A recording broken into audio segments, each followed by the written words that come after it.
En 2 mois, 9 des 11 forts anglais de la région tombent. Les Anglais ne tiennent plus que Fort Detroit et Fort Pitt, tous deux assiégés par les alliés de Pontiac. Il s'est emparé des forts anglais un par un, et les colons se sont retrouvés totalement isolés. Dans son esprit, une fois Fort Detroit tombé, on pousserait les Anglais comme un vulgaire troupeau d'oies et on les rejetterait dans l'Atlantique. Pontiac est sur le point de l'emporter. La France, contrôlant toujours la Louisiane et le Mississippi, des Français de la région l'assurent que leur armée reviendra rapidement pour l'aider à chasser les Anglais une fois pour toutes. Mais il ne sait pas que la France a déjà signé sa capitulation à Paris, ce qui a mis fin aux hostilités entre elle et l'Angleterre en Amérique du Nord.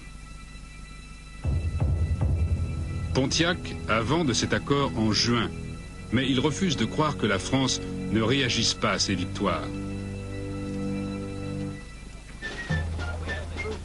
N'ayant plus à combattre les Français, l'armée anglaise lance des offensives massives contre les Indiens. Mais les alliés de Pontiac tiennent bon.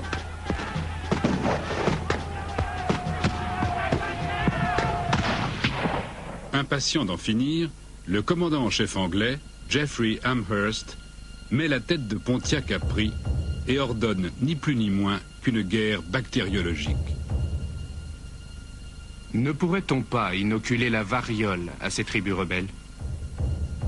Nous devons utiliser tous les stratagèmes possibles pour les soumettre.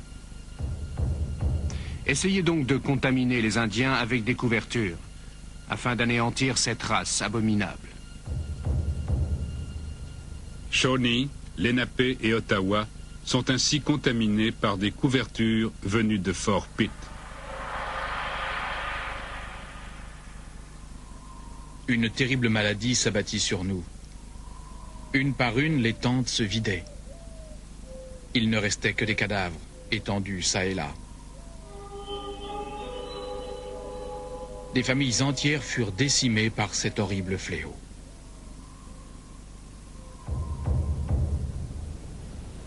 Pontiac et ses alliés ont confirmation de la capitulation française en octobre. Cette nouvelle brise l'élan de la rébellion. Ils savent maintenant que personne ne viendra.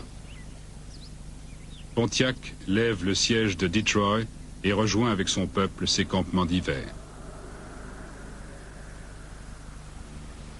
Au printemps suivant, il tente de rallier ses troupes pour une nouvelle offensive, mais sans succès. Beaucoup de nations ont été séduites par la promesse des Anglais de ne jamais autoriser de colonies sur leurs terres. Elles ont hâte aussi de normaliser les relations et de reprendre le commerce avec les Européens.